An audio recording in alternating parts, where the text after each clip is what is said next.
Aqui é o Sensei Paulo, nós estamos novamente iniciando aqui o nosso bate-papo sobre arbitragem, falando sobre arbitragem, e nós temos aqui conosco o Sensei Daniel, a Sensei Simone e o Shihan Gerardo. Então eu gostaria que vocês fizessem as suas apresentações para que a gente desse início aí ao bate-papo, guiado, né, pelo Shihan Gerardo, ok? Sensei Daniel. Olá, amigos, meu nome é Daniel, eu sou árbitro da Federação Candanga de Karatê, sou árbitro da Confederação Brasileira de Karatê e também árbitro com credenciamento internacional. Estamos hoje aí para mais um bate-papo. Prazer, os.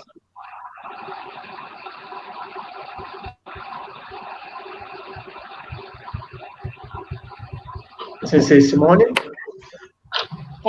Bom dia, meu nome é Simone, eu sou árbitra da Federação Candanga de Karatê, sou árbitra com credenciamento junto à CBK, a CSK e a TKF.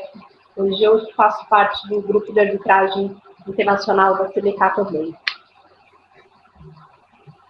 Shihan Gerardo.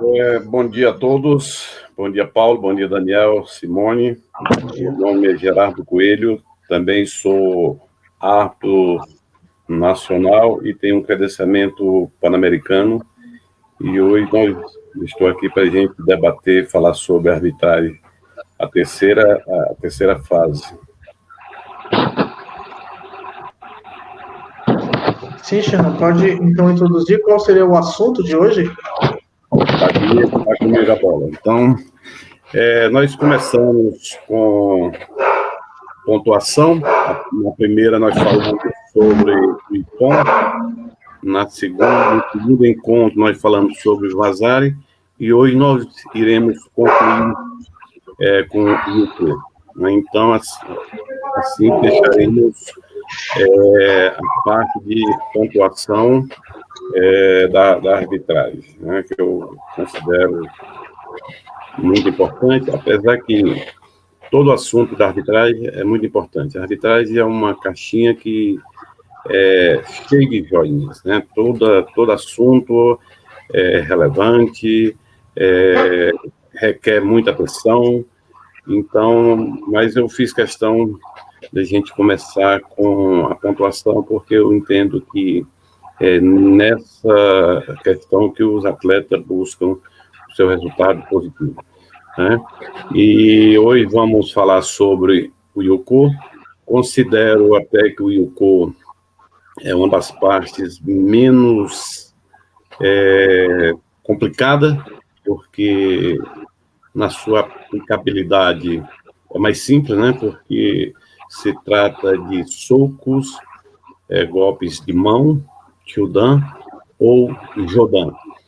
Ao contrário do Ippon, que tem aquelas particularidades diversas de quedas, projeções e de distanciamento, no Yuko a gente não tem muito essa situação de encontrar posições ou questionamento que desfavoreça ou desqualifique o ponto.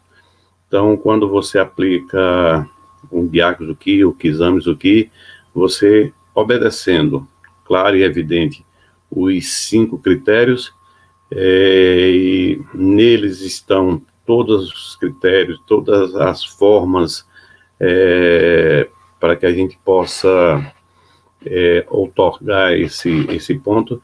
Então, o Yuko não foge da regra, né? Só que eu acho que ele é um ponto mais simples, né? E talvez o mais usado durante a competição. Normalmente o atleta, o karatê por vir de golpes de mão, soco, a vida toda treinamos soco, e a gente entende que até durante as aulas de karatê a gente inicia, na sua grande maioria, com treinamento de soco, que é o Gyaku, que agora o Kizami, que está muito em evidência, enfim. Então, mais de 70% das lutas são são resolvidos com soco, né?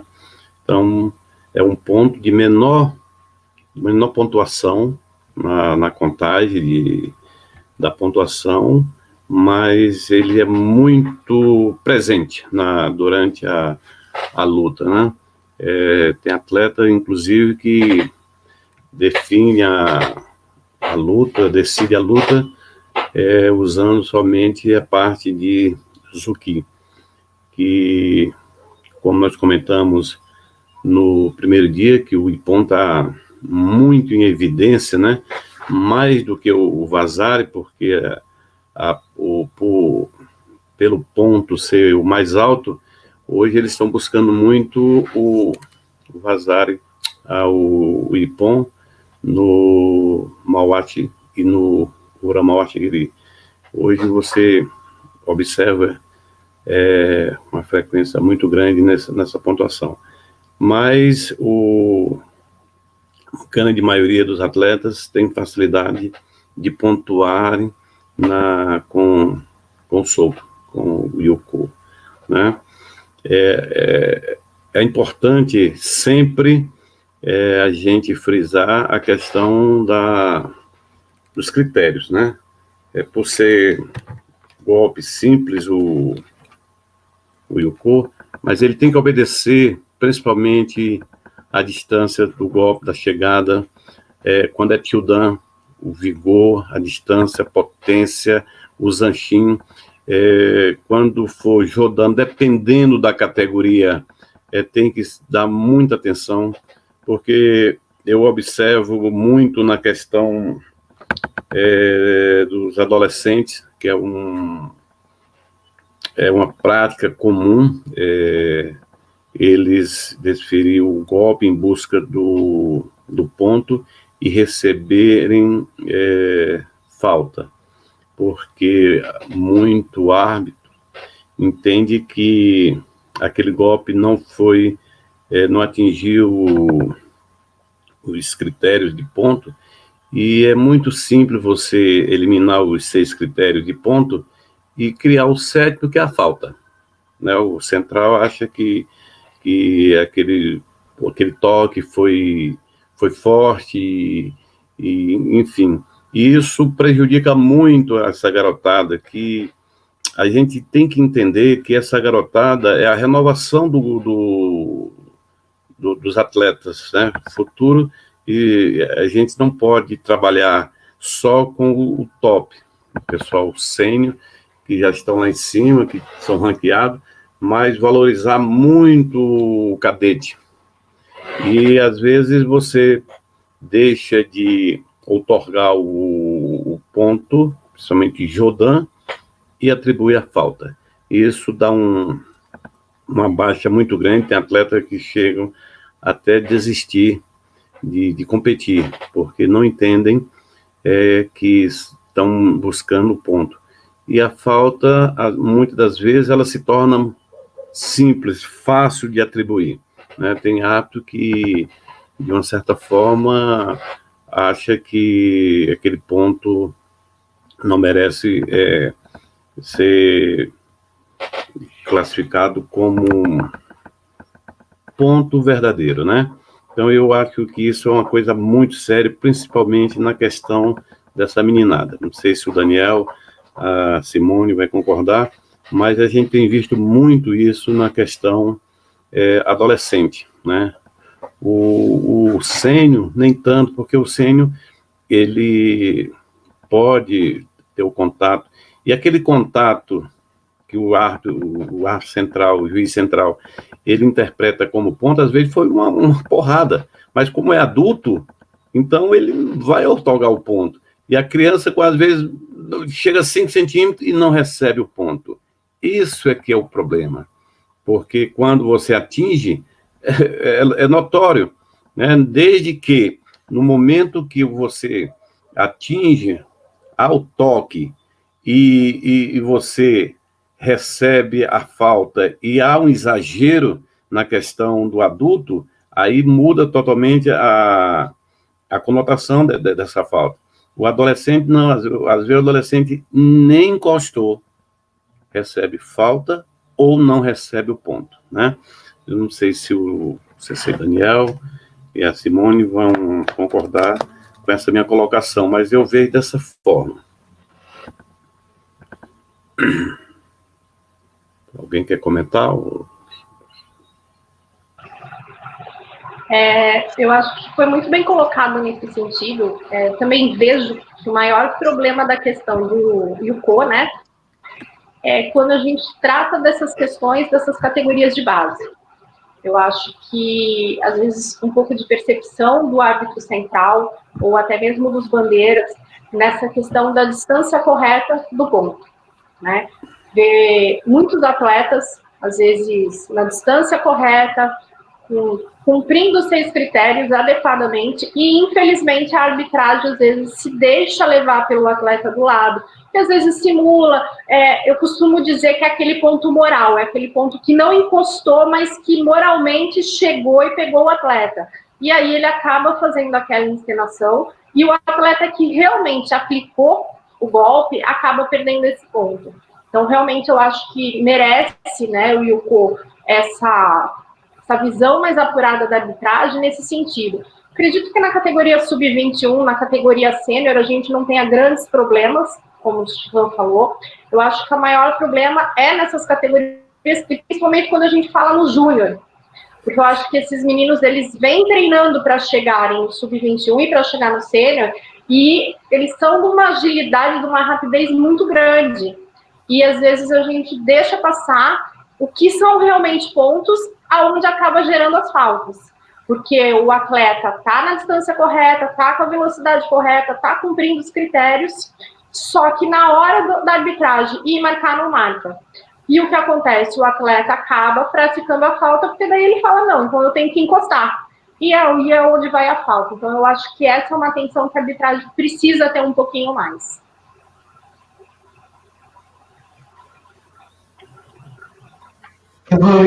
CC Daniel, alguma ponderação a respeito?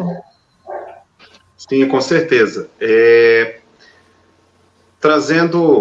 Continuando, né, o debate, a questão da pontuação, no caso o IUCO, falando em golpe Jodan, às vezes acontece também que, dependendo da competição, né, dependendo aí da regional, digamos assim, às vezes acontece de uma flexibilização da norma. Né? Não sei se os demais colegas árbitros já chegaram a presenciar isso, mas, às vezes, dependendo do local, às vezes flexibiliza o toque, o distanciamento, isso considerando as particularidades, né, de cada região. O que, particularmente, eu sou contra, porque eu entendo o seguinte, que o regulamento, ele é soberano. Então, não tem que haver uma flexibilização do regulamento à condição regional, de forma nenhuma. Quem tem que se adaptar e se adequar ao regulamento são as competições e, obviamente, os competidores, independente da região que esteja acontecendo a competição. Tanto é que, às vezes, nós que temos, né, eu vou chamar como privilégio, o privilégio de andar o Brasil arbitrando, às vezes você chega numa competição e fala, não, olha, tal coisa pode. Olha, mas no regulamento não fala que isso aí pode, por exemplo. Né? Então, isso às vezes é uma condição que acontece em alguns lugares, e isso às vezes dificulta um pouco, até mesmo a aplicação da regra, a forma clara como ela é exposta. Então, acho que é um ponto a ser observado. E sem falar que às vezes acontece, por conta dessas flexibilizações, que eventualmente acontece, não é algo que é rotina, de forma nenhuma, às vezes um colega ou outro fala, mas peraí, pode ou não pode? Não é que o árbitro não conheça da regra, é porque às vezes ali no congresso técnico, reúne-se os técnicos e falam, tal coisa vai poder, né? Então isso daí às vezes é um ponto também que deve ser observado. A colocação do Daniel foi muito boa nessa questão da gente entender o regulamento. A gente leva a vida toda estudando arbitragem. né?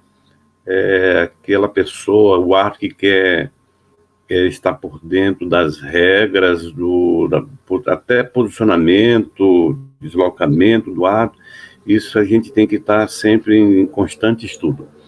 Essas alterações de região, conforme o Daniel colocou, chega às vezes a prejudicar o regulamento.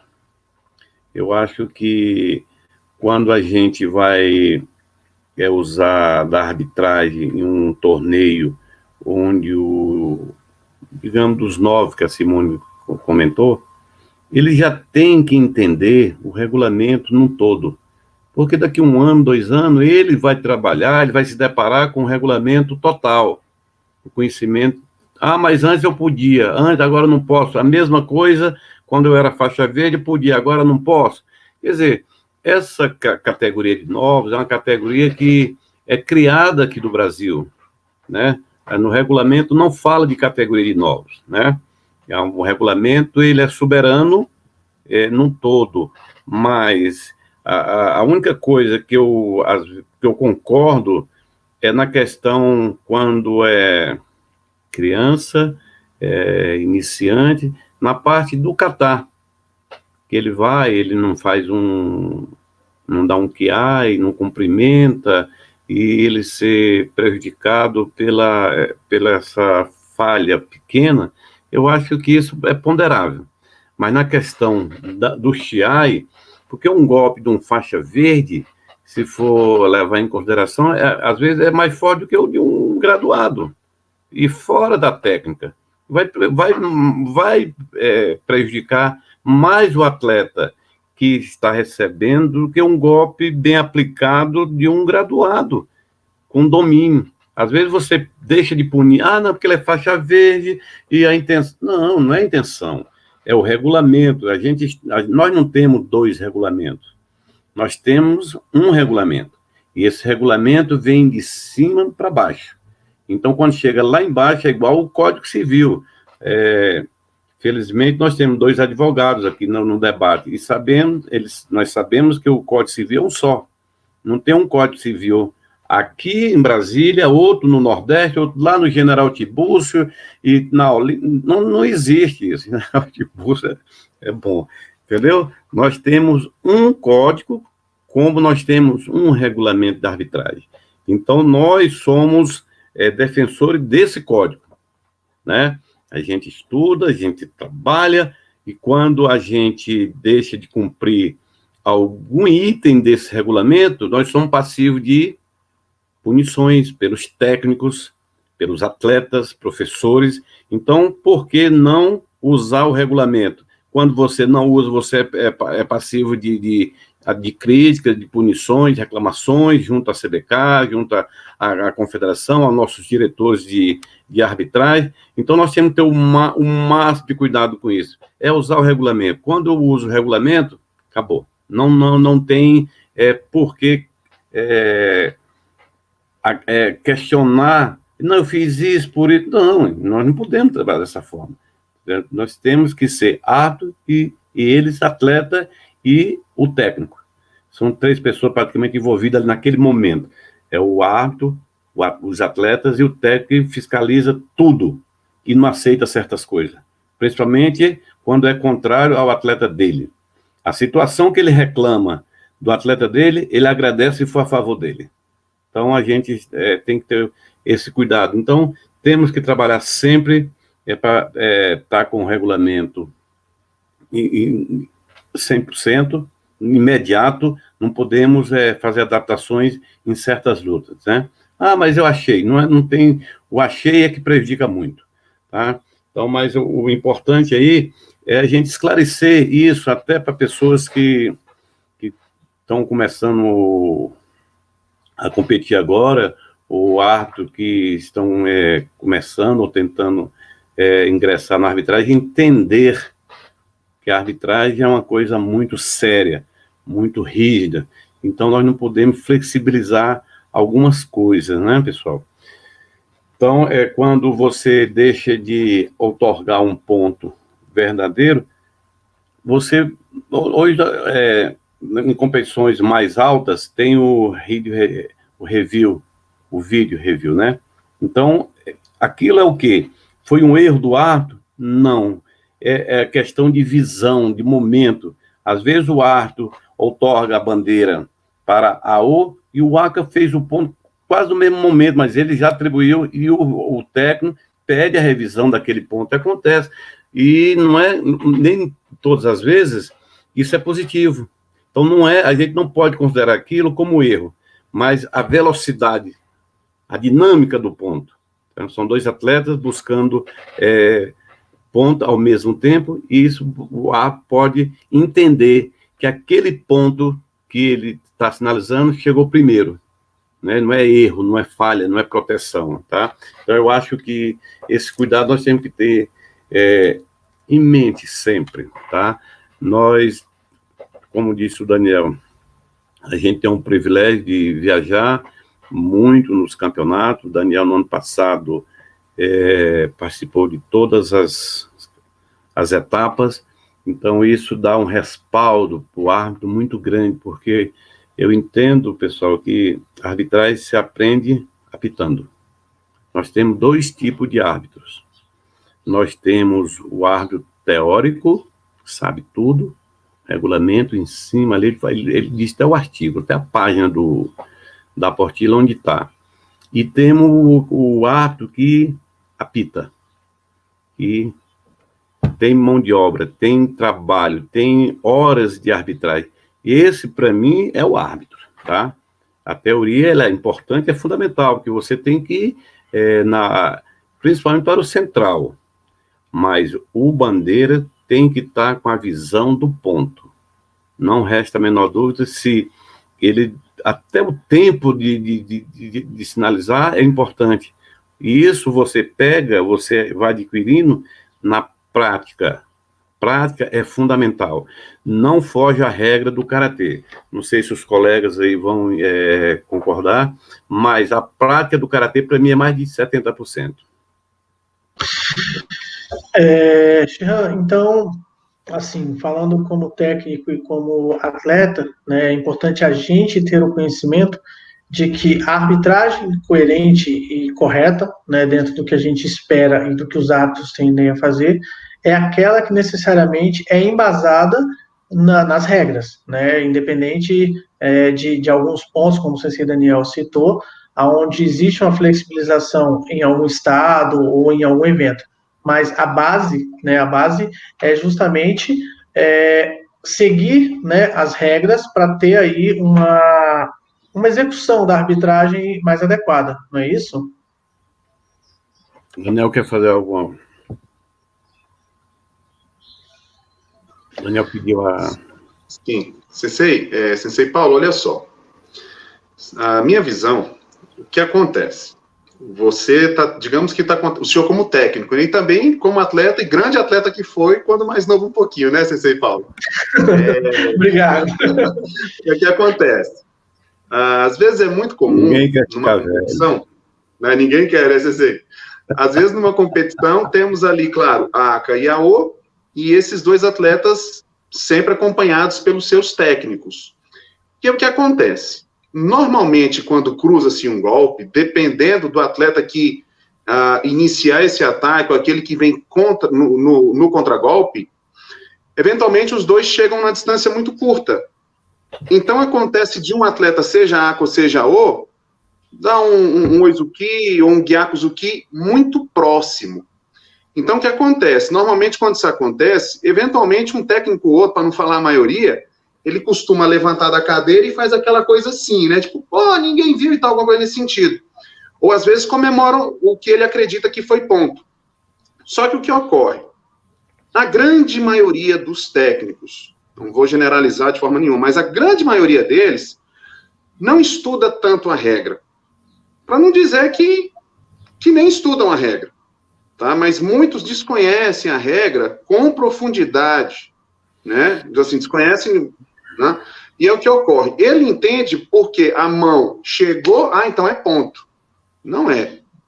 Tá? Então, eu queria fazer até um apelo em cima disso aí que foi colocado, para que, independente, Brasília já faz isso. né? Brasília tem o hábito de convidar os técnicos a participarem das clínicas. Sim. Inclusive, eu queria até frisar para a gente estar fazendo convites até mais enfáticos, mas estender essa prática para os demais estados, porque o técnico, quando é profundo conhecedor da regra, você consegue nitidamente verificar a diferença nos resultados daqueles atletas, por conta da intervenção do técnico.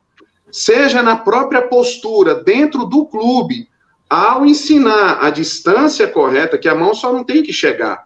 Ela, além de chegar, ela tem que chegar com a distância adequada, o vigor adequado, o tempo correto, né? Tem que ter o zanshin, tem que ter rikiashi, tem que ter tudo. Então, muitas vezes, um ou outro critério não é observado no momento da pontuação e considera-se apenas que a mão chegou, o que não é suficiente. Tá? Então, queria fazer um apelo, de verdade, trazer para que as federações do nosso Brasil possam sempre estar convidando os técnicos para as clínicas de arbitragem. Porque, naturalmente, o técnico que é conhecedor da regra, o nível vai subir, tanto das competições quanto dos atletas. Sensei, esse, na verdade, é o intuito que a gente tem feito essas lives, né, para levar vamos dizer, para os técnicos, por enquanto ainda é FCK, né, e assim, levar esse conhecimento técnico, né. Eu vejo, e posso falar por mim também, que falta, talvez, em alguns momentos, essa visão do árbitro. Por isso que é importante essa visão do árbitro, por isso que é importante essa colocação, porque eu não sei quantos árbitros a gente tem que pode, em determinado momento, ser levado pela emoção. Alguns conseguem fazer a arbitragem de acordo com a regra, como se fosse uma rocha. Então, ele não tem aquela emoção, independente se é aluno dele ou não, ou se a luta é uma luta realmente muito ativa, e ele sente essa pressão, né? Ele sente aquela emoção. Porque todo árbitro, pelo menos a maioria, foi atleta, então ele ainda tem na veia dele aquela emoção do ponto, né? Além disso, é importante esse trabalho, porque do ponto de vista do técnico, existem técnicos muito bem qualificados, como você falou, ele precisa estar nas clínicas, ele precisa comparecer nas clínicas, e se a gente falar de todo evento CBK, por exemplo, e não só CBK, até o da própria FCK, existe o congresso técnico. E às vezes, no congresso, ele perde essa visão pontual de haver ou não uma flexibilização, ou então dele se atualizar sobre alguma coisa, porque ele não foi no congresso técnico, ele não foi na clínica, né? Então, mas, assim, é importante esse trabalho, por isso essa iniciativa da FCK, para que o técnico, ele seja menos emocional, e às vezes ocorre, às vezes ele até sabe que aquilo, né, mas o emocional dele agiu primeiro, e para ele desconsidera todo o restante, né? Então, bem colocado essas ponderações, tremendamente importante, né? Eu estou aqui como técnico e como atleta, né? Para justamente conseguir passar para as pessoas essa visão de técnico, de árbitro. Aliás, desculpa, de técnica não, de árbitro. Porque naquele momento, como eu te disse, uma grande maioria, ele é árbitro, não importa se o golpe pode ter sido o mais lindo possível, ele está pontuando com os critérios que o senhor citou. Ou seja, ele teve a visão técnica e falou, 1, 2, 3, 4, 5, 6, opa, ele teve todos os critérios, é ponto, não, indiscutível, né? Enquanto que o técnico só vê, como você falou, o ponto chegou. E às vezes ele não vê que o outro chegou primeiro, ou chegou mais bem pontuado, mais bem colocado, com todos os critérios necessários, tá bom? Sensei Simone, à vontade. Nessa linha do que o Sensei Daniel falou, o Chiron comentou, eu acho que é muito importante a gente ponderar também que não só o técnico, mas o atleta deve entender das regras. Tá? Nós temos situações em quadra que muitas vezes o atleta também acaba sendo penalizado por não conhecer, por reclamar, por situações dentro daquilo. Então, eu acho que dentro do que o Chiron falou, concordo com ele, as regras, elas têm que, todo árbitro tem obrigação de conhecer as regras, porque senão ele não pode estar ali arbitrando, mas mais do que isso, a prática, né, faz toda a diferença. Não só na arbitragem, como em qualquer outro ramo. Quando você pratica, você tem... Então, o árbitro que pratica, ele tem uma visão mais apurada, ele tem um tempo mais correto para agir, isso é óbvio. Porém, nós temos que levar, acredito que assim, às vezes o que acontece, algumas diferenças, é que nós temos estados onde você tem vários campeonatos seguidos, então a arbitragem trabalha mais, e estados onde não existem tantas competições. Então, poderia falar assim, poxa, mas como que esse árbitro vai ficar apurado, como é que ele vai praticar? Eu acho que a melhor maneira de praticar, talvez, seja levar a arbitragem para dentro dos dojos, e não ficar uma coisa separada. Eu acho que se trabalha muito separado, arbitragem, treinamentos em dojos, e não, a arbitragem ela tem que ser levada para dentro do dojo. Então, assim, durante o decorrer da aula, eu acho que toda academia talvez tenha um árbitro, mas se não tiver também, eu acredito que é só convidar esse árbitro para um treino, porque a gente não pode esquecer que, antes de mais nada, somos karatecas, então treino é sempre muito bem-vindo. Então, eu acho que incluir isso, você não só demonstra o que é o regulamento, mas às vezes mais importante do que demonstrar o que é o regulamento, fazer ele entender o regulamento, é fazer com que o atleta e o técnico entendam a visão da arbitragem, a maneira como a gente olha aquele ponto que é desferido. Por que é um ponto, por que é uma falta, por que é o tempo, por que é a distância. E quando a gente fala em regulamento, a gente está falando de uma coisa muito abstrata, são regras. Então, você lê, tá bom, mas o que o árbitro espera realmente? Então, levar esses treinamentos de arbitragem para dentro do dojo, aproximar isso dos atletas e dos técnicos, eu acho que também é muito interessante. É uma maneira do nosso karatê crescer. Cresce a arbitragem que treina, tem a possibilidade de treinar mais, mas também cresce o conhecimento dos atletas e dos técnicos e um conhecimento prático, que eu acho que faz muita diferença.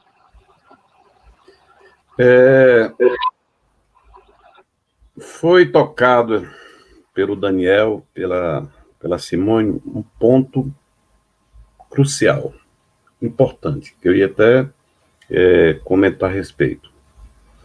Porque durante o combate, eu falei agora há pouco, nós temos os dois atletas, o técnico, que está sentado ali na baia, e o árbitro.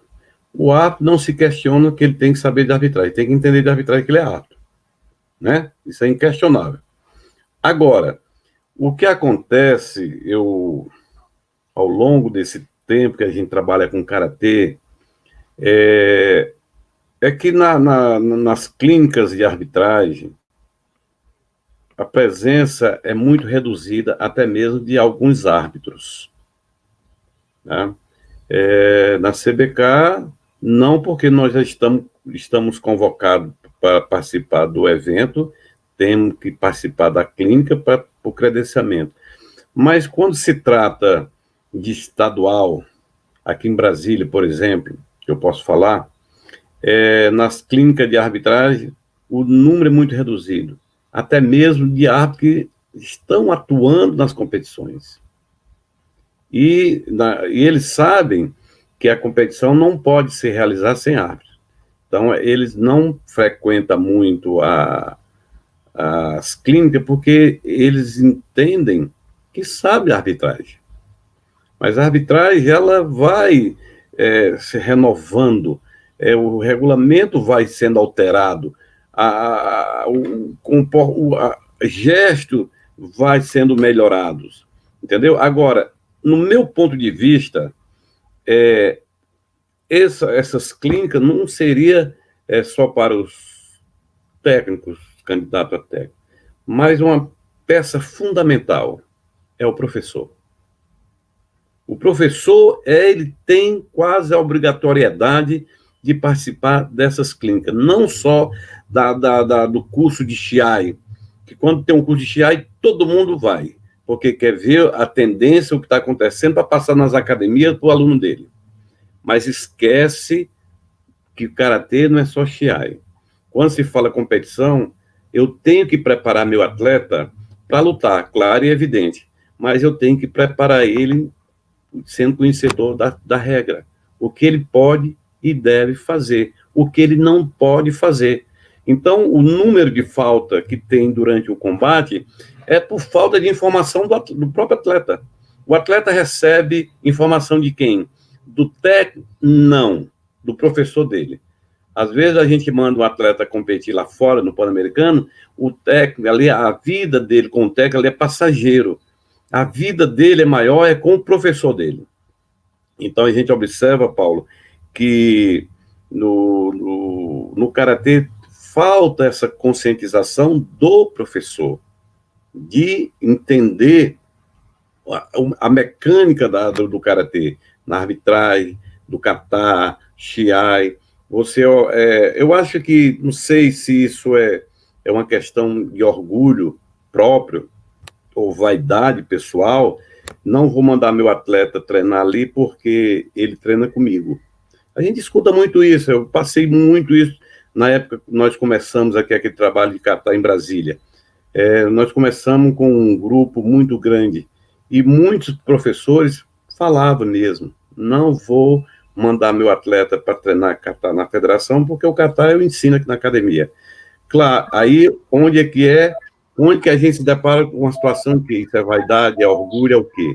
É não querer que o atleta cresça, não querer que ele cresça também. Então, na arbitragem, a gente paga um preço muito, muito alto na questão do professor não participar, de um modo geral. Tá? Isso aí a gente pode observar generalizado quase. Professores tem uma clínica sábado, ele não manda atleta. No dia do campeonato, o que acontece? Ele manda um número reduzido de atleta, porque ele quer mandar só o cartão de visita que ele tem, o melhor atleta ele manda o campeão. Sim, né? Cabe frisar que a FCKDF, em todas as clínicas, né, ela faz o convite aos professores a todas as associações. É sempre aberto, né? Então, a iniciativa realmente é trazer o professor o conhecimento que ele precisa para ajudar a arbitragem, né, a fazer o uso melhor da regra, como o senhor está falando, né? Olha o crescimento de um estado. Hoje, a CBK está no nível que está, porque lá no Ceará é o laboratório. O Luiz Carlos sempre fala, o que a gente faz aqui no Ceará, a gente emprega na CBK. O Ceará tem 186 municípios, e está tendo karatê em todos. Entendeu? Pela proporção, é o estado que tem mais karatê, é o Ceará hoje. Pela quantidade, pelo número da população, entendeu? Então, a participação é que faz crescer. Brasília é o menor estado da federação. Hoje você deslocar de uma cidade satélite aqui de Brasília ao plano piloto, você leva meia hora, 30 minutos no máximo. Ao contrário de outros estados que têm 200 e poucos quilômetros, 300 quilômetros para poder participar de um campeonato. E assim a gente tem dificuldade de reunir professores, de reunir árbitros, de reunir pessoas para treinar karatê, para o crescimento do próprio karatê do estado.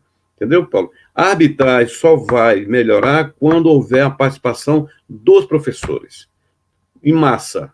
Porque o professor é quem passa, é quem repassa as informações. Como que a Simone vai passar a arbitragem para o aluno dela se ela não sabe? Ela não entende. Como é que ela vai passar? Ela vai passar o quê? Soco, chute, na hora o atleta... Por exemplo, uma coisa que é comum, que era muito comum, o atleta marcar o ponto de Gyakuzuki, vira as costas para comemorar, perder o ponto e o técnico reclamar. Por que o técnico reclama? Nesse momento, foi ponto claro, foi ponto nítido. Ele perde o ponto pela falha, pelo zanshin, e o professor não orienta o atleta. Quem vai orientar esse atleta? Nós, árbitros? Não, nós estamos ali para divertir. Advertir, punir, usar o regulamento. Quem tem que fazer esse papel é o professor dele, entendeu? E isso não é feito. Então, a gente paga um preço muito caro. Nós poderíamos ter mais pessoas trabalhando na arbitragem. O campeonato que teve mais árbitros em todos os tempos do Brasil foi em Uberlândia. Nós tivemos 150 árbitros numa competição. Ótimo. Quanto mais árbitro tiver, melhor a qualidade, porque você vai funilando. A quantidade você extrai a qualidade. E isso serve para os estados, né? A arbitragem Jean, falando assim da sua experiência, né? Para que as pessoas depois que forem ver esse vídeo, realmente, durante a execução de um soco, exemplifica para mim, falando sobre os critérios, qual seria para que o meu soco fosse pontuado, né? A gente já falou de um, que é o Zanchin. Cite para mim os outros critérios e como seria isso na visão de um golpe sendo aplicado. É os critérios do soco. São os 6 critérios básicos, né? Sim. O Zanchin é o final do golpe. Ele começa com a boa forma. Ele tem que ter boa forma no momento da aplicabilidade dele, tá? A atitude desportiva. Qual é a atitude esportiva? É a intenção de não machucar. É usar o golpe para pontuar e não para prejudicar. O vigor, a força, a aplicação vigorosa. É o golpe ter a velocidade, a potência para você obter o Zanchin e o Kime final. Entendeu? São critérios básicos. O sentido de oportunidade. Você não pode dar golpe, sair batendo TTT fora de tempo, que é o time, é tempo. Esse é um critério fundamental e importante. Outro que se perde muito nessa questão, a distância. A distância está para o golpe curto ou longe. Esses 6 critérios são fundamentais. É fundamental para na hora do golpe. Agora, se o atleta não sabe esses 6 critérios, como que ele vai reclamar que o golpe dele foi ponto, não foi ponto? Ele quer levar vantagem. E na arbitragem, nós, árbitros, não podemos nos deixar influenciar pela a pressão do técnico, do atleta em si, que às vezes ele faz uma pressão ali, ou da arquibancada, do espectador. Entendeu? E isso, o árbitro, quanto mais a arquibancada grita, mais ele fica calmo. Mais ele grita, eu pelo menos faço assim. O ponto, você vê que não foi ponto, e aí aí você tem aquele tempo de voltar para a posição depois do EAME. Naquele momento ali é onde você encontra a tranquilidade para usar o regulamento para poder ou pontuar ou pedir a falta, né? Então, é comum, atleta, nós comentamos no IPOM que é comum, que no Yuko já não acontece muito, mas pode acontecer, na hora do ponto, ele cai. Mas ele caiu por quê? Ele foi projetado, ele foi empurrado, ou ele perdeu o equilíbrio, e aí entra na questão da distância. Não teve distância, não teve Zanchin. E não recebe o ponto.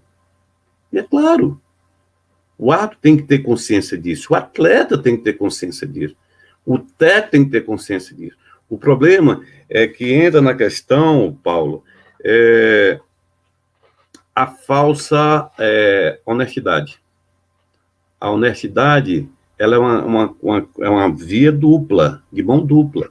Ela não é via única. A honestidade só para mim favorecer.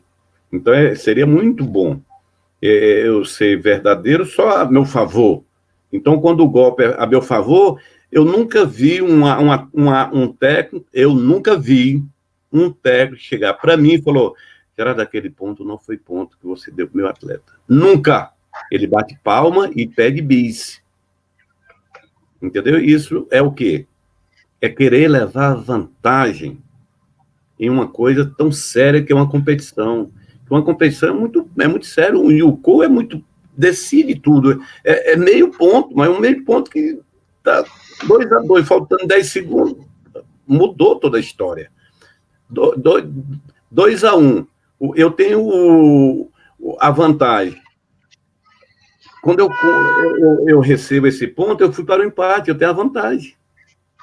E aí eu ganho. É muito séria essa questão da arbitragem, do ponto mais baixo ao mais alto. Para mim não interessa se foi ponto ou vazar, é ponto, não foi ponto, é falso. Para mim, a gente tem que ver dessa forma, não favorecer quem quer que seja. Favorecimento, às vezes todo mundo aí é pai, mãe, favorecimento você não dá nem para o seu filho. Às vezes você tem que dizer o não. Esse não é uma forma de você estar ensinando, não é reprimindo. Quando você fala não, o Rodrigo vai entender perfeitamente, o Rafael vai entender. Olha, não, por que não? Não, para ele aprender, é a mesma coisa do atleta. Ele tem que receber aquela punição como aprendizado, escola, porque senão ele não vai crescer, ele vai ficar sempre sendo favorecido. E isso prejudica quem?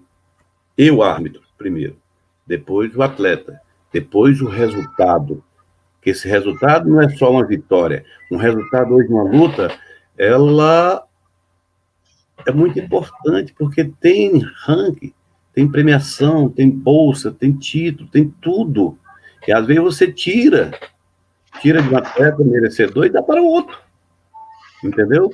Isso é muito arriscado, mas não é uma coisa generalizada. Isso apenas eu estou fazendo esse comentário dentro dos critérios que você perguntou, mas o atleta entenda o que o árbitro está fazendo naquele momento, por que ele está agindo daquela forma. Aí a gente volta ao regulamento. O regulamento é claro e me dá respaldo. No momento que eu trabalho em cima do regulamento, eu tenho respaldo. Acabou.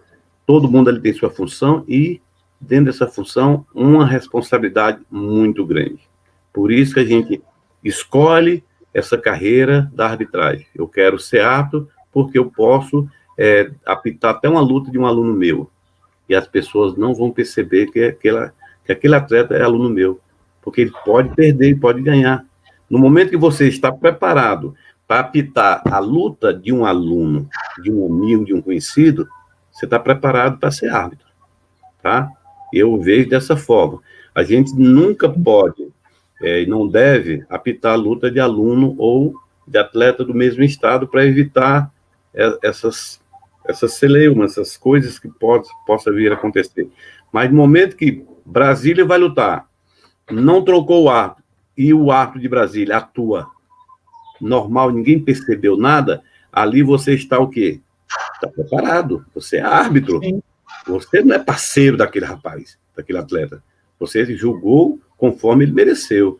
Entendeu? Então, isso é que a gente tem que ter em mente sempre, Paulo, porque a arbitragem é uma coisa muito importante e muito bacana de se trabalhar. Eu entendo que, após aquela luta, você dobrou a bandeira, entregou, saiu com a consciência tranquila, não tem coisa melhor. Você dormir tranquilo depois de uma luta, pode ser a luta mais polêmica que for, a disputa de catar mais acirrada. Você trabalhou com o seu conhecimento, dentro da sua lealdade, você está tranquilo, entendeu? Eu acho dessa forma, e nós temos bons árbitros no Brasil, não querendo só dizer que no Brasil, mas no Brasil nós temos bons árbitros, tanto é que árbitro internacional, já fazendo parte do quadro de árbitro de Brasília. Isso é o quê? É busca, é estudo, é trabalho. Nada vem de graça, nada vem fácil, né? O Daniel agora saiu, foi para o Sul-Americano, se classificou lá, voltou para o Pan-Americano, a Simone, tem o Mike Nonoemo, tem vários árbitros do Brasil que está atuando bem no Brasil. Nós não temos problema de arbitragem em Brasília, nós temos que renovar o quadro, não só em Brasília, mas no Brasil. Dar credibilidade aos jovens, aos novos, entendeu? Para que os novos sintam nos antigos o trabalho. Eu acho muito importante essa questão dos critérios, né? Eu participei de algumas lives, ouço várias lives, né? Estou sempre a semana toda, até porque com essa pandemia não dá tempo da gente escutar. E eu escuto muito questionarem: no karatê poderia colocar aquele colete que se usa no taekwondo, o capacete. Eu sempre pontuo muito essa questão. Não tem como se pontuar no karatê através de um simples toque, porque o karatê não é só o toque. Tem todos os critérios de pontuação. Então, não adianta o atleta ir tocar, porque se ele não cumpriu os critérios, não adianta. como nós temos situações de pontuação onde não são necessários os toques. E isso não é só na categoria de base, né? No adulto, 5 centímetros de distância, um toque de Dan, ele é pontuável. Então, assim, eu acho que falta exatamente essa questão de entenderem quais são os critérios de pontuação, entenderem quais são as áreas pontuáveis, porque às vezes a gente também vê muita discussão, mas não é... Existem as áreas estão denominadas junto ao regulamento. Eu acho que apurar esse conhecimento é muito importante, né? Eu acho que é uma junção de prática e de conhecimento. E concordo com o Shehan nesse sentido. Não é só o técnico, não é só o atleta, é o professor, né? É o sensei dentro da sua academia, é o próprio árbitro que tem que se apurar. Eu sempre pratiquei e pratico até hoje. Eu tenho um espelho. Hoje eu moro no Rio, então eu não tenho... Quando eu morava no estado de São Paulo, em Amparo, eu tenho uma sala de treino na minha casa lá, onde eu espelhei uma das paredes, não só para o meu pequeno, que é atleta de kata, poder treinar, mas para que eu pudesse treinar a gesticulação também. Então, assim, a arbitragem, ela é um treino consecutivo, ela é feita disso, de conhecimento, mas de prática, de treino, da mesma maneira como os atletas têm que fazerem isso, né? Mas isso tem que ser feito com um embasamento no regulamento, senão não adianta. Nós vamos ter situações onde a torcida, às vezes, é muito plástico o ponto apresentado. Só que, na verdade, ele não é ponto. Ele é bonito de se ver, mas ele não é efetivo, né? É exatamente o que o regulamento fala. Uma técnica que não tem valor, ela não é uma técnica pontuável, não adianta. Por mais plástica, bonita que ela possa parecer. Então, assim, o árbitro, ele tem que entender que ele não é telespectador daquele confronto. Ele está ali para intermediar aquele confronto, para julgar aquele confronto, né? E não pode realmente se deixar levar pela torcida, pelo atleta que está e tudo mais. E isso a gente consegue com a prática.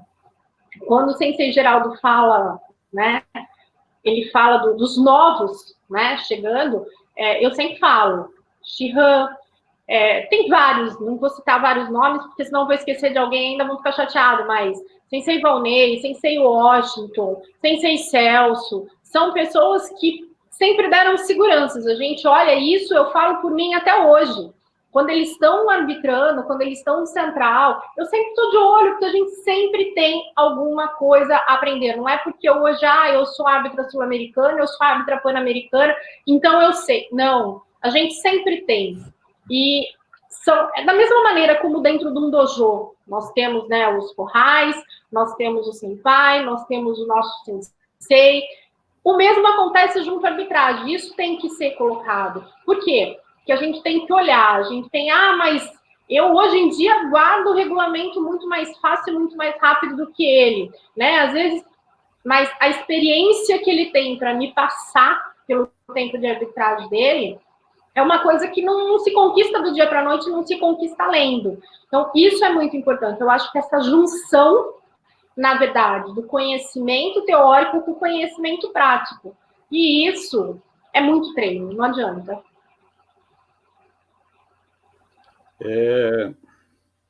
Simone, você fez uma colocação, uma observação que eu acho muito importante.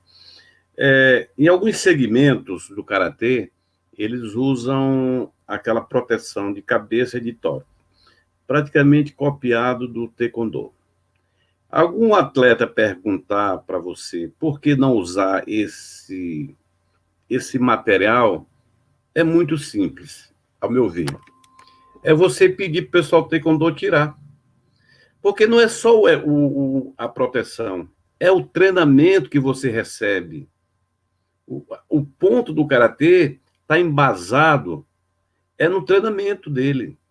É baseado no treinamento dele. O Gyakuzuki, o Mawashi, o Uramawashi, é o treino, porque o nosso ponto não é por toque, é por golpes desferidos nos 6 critérios. No momento que eu acerto 1, 2, 3, 4, 5, 6 golpes e a contagem eletrônica, isso para o karatê nós não treinamos dessa forma. Então não tem como no karatê ter que se usar essa proteção. Foi até criado, usada a máscara, há alguns anos aí, a máscara para o pessoal cadete, e já tiraram, não deu certo, porque até a própria máscara estava machucando o atleta. Entendeu? Então, você coloca um protetor de cabeça na criança e o adversário dele desfere um golpe pesado. A lesão é a mesma coisa, só não vai cortar, mas o choque é o mesmo. Então, nós temos a proteção já. Nós temos a proteção na mão e no pé e no tórax. Para aliviar o restante, cabe ao atleta. O atleta tem que ter bem atitude marcial, ele tem que ter aplicação vigorosa e atitude desportiva. Se ele não tiver atitude esportiva, ele pode estar com uma proteção de ferro. A intenção dele não é marcar ponta, a intenção dele ali é golpe pesado, forte, é machucar. Então não tem como. Hoje o que muda, a diferença do karatê é o regulamento, é a atitude, é querer fazer o ponto e não querer machucar. No momento que você tem aplicação vigorosa e não tem atitude esportiva, vai acontecer o quê? Acidente. Tá? Vai acontecer acidente imediato, Paulo. Não tem como. Atitude, vigor, força, com a intenção de acertar, você pode estar com o protetor que tiver, tá? Nós temos, no boxe, o boxe amador antigamente usava, e o nocaute acontecia. Acontecia, sempre aconteceu.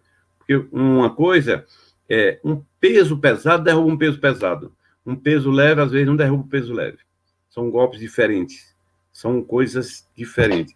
E no karatê, nós não podemos usar o karatê com protetores, porque outros esportes usam. Karatê é karatê, taekwondo é taekwondo, judô é judô, e aí vai. Então, no momento que você projeta muito o seu adversário, você não está usando karatê, você está usando judô. E até no karatê tem as projeções limitadas, com cautelas, com cuidado, com a integridade física do adversário, né? Porque senão ficaria o judô e você soltando o seu oponente e projetando ele e lesionando, né? Cada um no seu canto, no seu quadrado.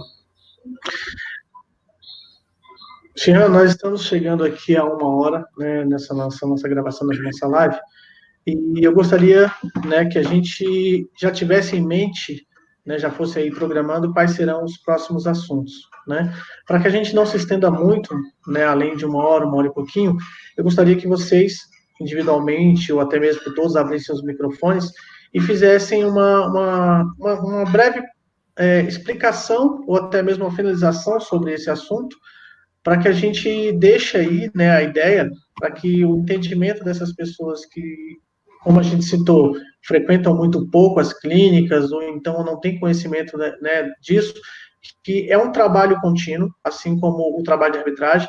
Esse já é, se eu não estiver enganado, o 3º vídeo que nós fazemos a respeito de arbitragem, né, e é o projeto da Federação Candanga continuar a produzir esses vídeos.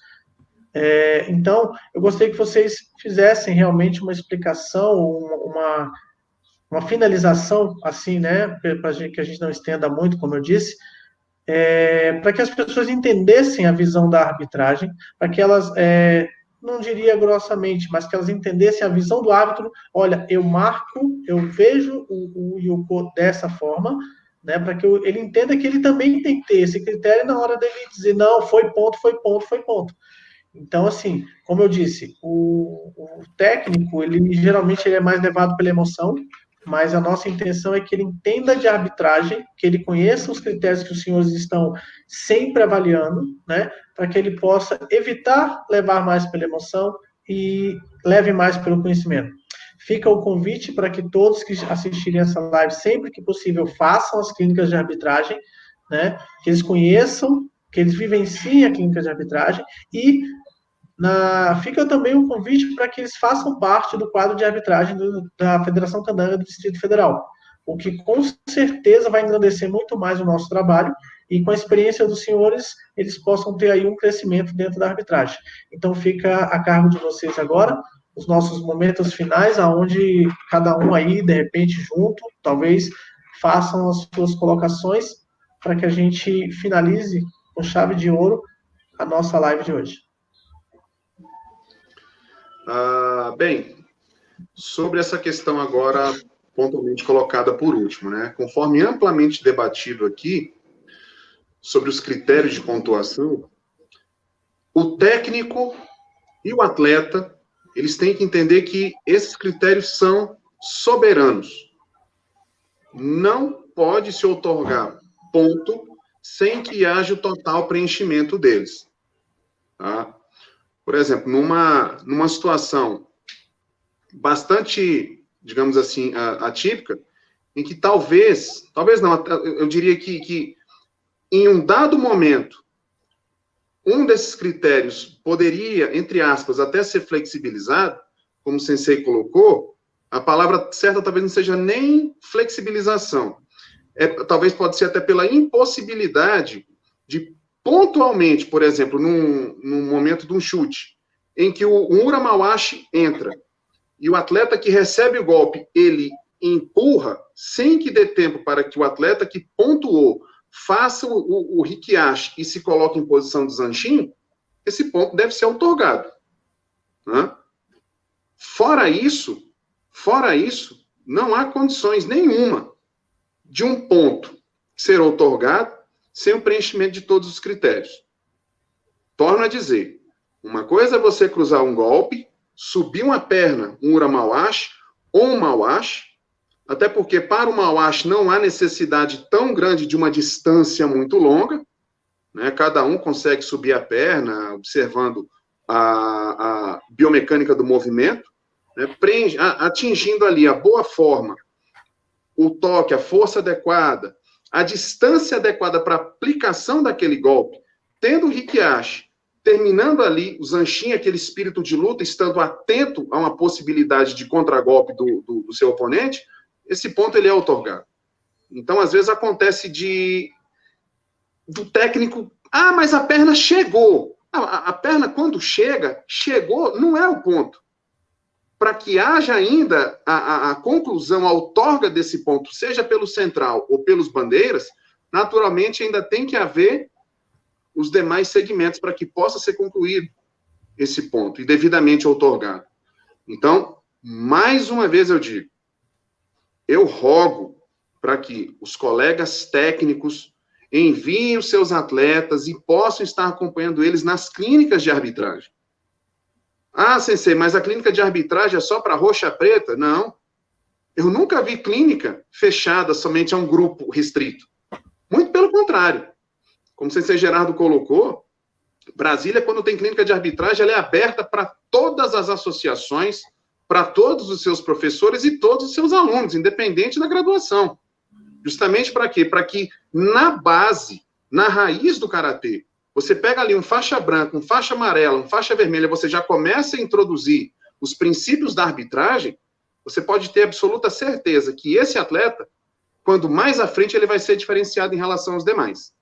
Isso eu não duvido. Justamente por quê? Porque o conhecimento da arbitragem agrega muito na aplicabilidade daquilo que ele recepciona na academia, na sua associação, nas competições.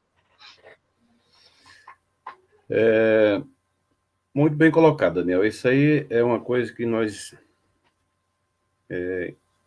temos batido nessa tecla, temos chamado até atletas de outras federações, a gente abre, porque a gente entende que a arbitragem é um estudo. Mas, como nós estamos chegando ao final, eu queria deixar proposta para no próximo encontro a gente entrar pela categoria 1 e categoria 2, porque nós trabalhamos com a pontuação e agora o atleta vai entender que ele vai deixar de receber o ponto e vai ser advertido. eu faço a proposta para a gente trabalhar na categoria 1, que é menor, né? São 4 itens, e dá para a gente discutir, e numa outra a gente fala na categoria 2, que é bem rica na questão de penalidade, advertência são 11, enquanto que a primeira só são 4, então a gente trabalha dessa forma. E eu queria agradecer e parabenizar o Paulo e a Federação Candanga por esse trabalho que nós estamos desenvolvendo. Com certeza terá uma grande recepção para muitos que querem ingressar ou entender a questão da arbitragem. Esse trabalho que a federação faz, que outras federações também fazem, mas a gente tem que entender que a nossa federação tem que trabalhar nesse molde, Paulo. Daniel e a Simone, mostrar para os nossos federados que o que a gente busca lá fora, a gente tem que passar, não só para os nossos atletas, nossos árbitros brasileiros, mas para quem interessar, possa entrar e acompanhar esse trabalho, esse estudo, que na verdade é um estudo, futuramente, quem sabe a gente pode até pensar em uma clínica de arbitragem, nesse molde, já explicando, já com atleta, enfim. Esse eu acho que é o primeiro passo e está sendo muito importante. Parabéns ao Daniel, parabéns a Simone, ao Mike, que tem participado. A gente só tem que agradecer e dizer a todos vocês do esforço que a gente tem, tá? De estar fazendo esse trabalho.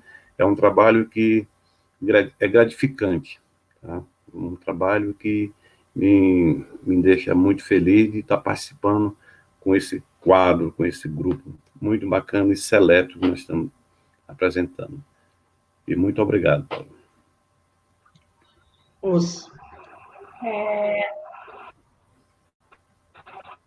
De deixar aqui o convite para os atletas, para os professores, para os técnicos, que não só assistam, acompanhem esse trabalho inovador que a FCK está fazendo, no sentido de trazer um pouquinho do que nós árbitros pensamos, analisamos, vemos, mas também de convidar para o prático, que a hora que essa pandemia passe, possamos todos estar juntos nas clínicas. Eu não quero ser árbitro, eu não quero arbitrar. Sem problema, você é karateca. Se você compete, você tem que entender, você tem que participar. Isso faz parte, Quando nós falamos no karatê esportivo, nós estamos falando de arbitragem também. É um conjunto. Então, assim, eu queria agradecer a possibilidade de estar podendo aqui trocar um pouquinho de experiência, nem um pouco comparada com a do Shihan, mas é sempre uma troca de experiência, sempre uma conversa onde cada um aprende um pouco, cada um fala, cada um ouve e a gente está sempre aprendendo. E chamar todos para que continuem, fazendo parte disso e fazendo o karatê, de Brasília poder crescer cada vez mais.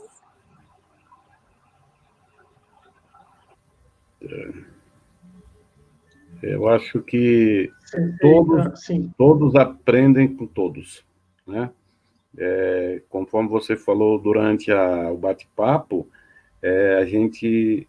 E eu até comentei também na passada que eu me encanto quando eu vejo as pessoas trabalhando na arbitragem. Quando eu estou aguardando a ser chamado para a luta, eu fico encantado com a possibilidade que eu vejo, a maneira como as pessoas pontuam. E eu já até questionei isso comigo mesmo. Falei, será que eu daria aquele ponto que eu acho tão bacana no momento que a pessoa outorga, eu falo, que bacana. Como fico triste também quando eu vejo um ponto que eu acho que a pessoa não viu. Eu falei, será que só eu vi, a pessoa não vê? Então, isso me encanta, sabe? Essa questão da arbitragem, a gente poder trabalhar com essas possibilidades. Mas tenha certeza, Simone, que a gente aprende um com os outros, tá? Eu aprendo com você, aprendo com o Daniel, aprendo com todos, que a gente, na verdade, é um eterno aluno. O Karatê me ensinou isso a vida toda. E um beijo no coração. Senhores, é com imenso carinho que nós, da Federação Candanga de Karatê do Distrito Federal, estamos fazendo esse trabalho. Agradeço ao Shihan por permitir que eu estivesse à frente aí disponibilizando uma ferramenta, buscando a inovação, fazendo essas gravações e repassando para nossos filiados e para quem mais acompanhar o nosso canal no YouTube, por exemplo, a possibilidade de aprender um pouco mais. Conhecimento é algo que não ocupa espaço, mas engrandece muito a gente. E como vocês hoje são professores dessa arte, né? E eu, como o sensei Daniel falou, eu rogo que as pessoas se interessem em conhecer, mesmo que, como a sensei Simone fale, eu não vou ser árbitro, mas eu conheço a regra suficiente para entender, né, a atitude do árbitro, independente daquela parte emocional. Então, agradeço muito à federação por possibilitar esse trabalho, para me dar as autorizações necessárias para que a gente pudesse divulgar isso. E agradeço a vocês imensamente por participarem dessa live, exporem do tempo de vocês, e eu espero de coração que a gente traga para essas pessoas um pouco mais de conhecimento, e que elas venham às clínicas, que elas tragam seus alunos, que elas incentivem os seus alunos, né? Porque é fácil a gente falar assim, eu não sei, mas olha só a facilidade que a gente tem de disponibilizar conhecimento, e não é de hoje. Desde quando eu estou na federação, as clínicas foram abertas, os cursos, né, estão sempre acontecendo, e em bate-papos como esse, né, eu duvido que se alguém sentar e falar, sensei Daniel, me explica aqui, por favor, por que você pontuou aquilo? Ele vai dizer, foi por isso, o critério foi isso. Sensei Simone a mesma coisa, várias vezes eu mesmo perguntei a ela, por que a senhora marcou aquele ponto? Paulo, foi por isso. Então, assim, eu posso, a minha parte emocional, dizer, não, eu não aceito, mas ela está embasada na regra. E o que a gente está passando para essas pessoas hoje não é a parte emocional, é a parte da regra, né? Então, eu gostaria muito de agradecer a vocês essa participação de hoje. A gente está aí finalizando mais um trabalho, mais um vídeo onde as pessoas interessadas vão poder aprender com isso, e com certeza, espero que estejam presentes. De repente a gente pode tentar uma live ao vivo na próxima vez, diretamente, né, no YouTube. Eu vou ver se eu consigo disponibilizar isso. A gente está tendo alguns problemas técnicos nessa questão, mas de qualquer forma é importante frisar que a próxima live a gente vai estar falando sobre as categorias de penalidade, categoria 1 e 2. E eu conto com vocês para que, com o conhecimento de vocês, esclareçam as nossas dúvidas, né? De repente a gente pode estar aí em um futuro próximo convidando um técnico e também um atleta, para que ele faça as perguntas e não somente eu. E aí eu acredito que vocês vão ter um leque maior ainda de possibilidade de explicar, né, o combate como se ele estivesse acontecendo mediante as perguntas que eles fizerem. Então, um grande abraço a todos. Eu quero dar aqui como encerrada a nossa transmissão, a nossa gravação, e peço aos senhores que tragam sempre, né, tragam sempre o conhecimento de vocês para a gente, né, possibilitem isso, e que as pessoas entendam que a qualquer momento elas podem chegar aos senhores e aprender com vocês, certo? Eu gostaria que todos abrissem os seus microfones, e para que a gente, inclusive, termine, como sempre, com uma salva de palmas para esse quadro aqui de excelência, né, que está à frente desse trabalho. Um grande abraço a todos, e eu gostaria de pedir uma salva de palmas, e a gente se despede a partir daqui, ok? Obrigado. Parabéns, pessoal. Até a próxima. Uma boa tarde a todos. Os.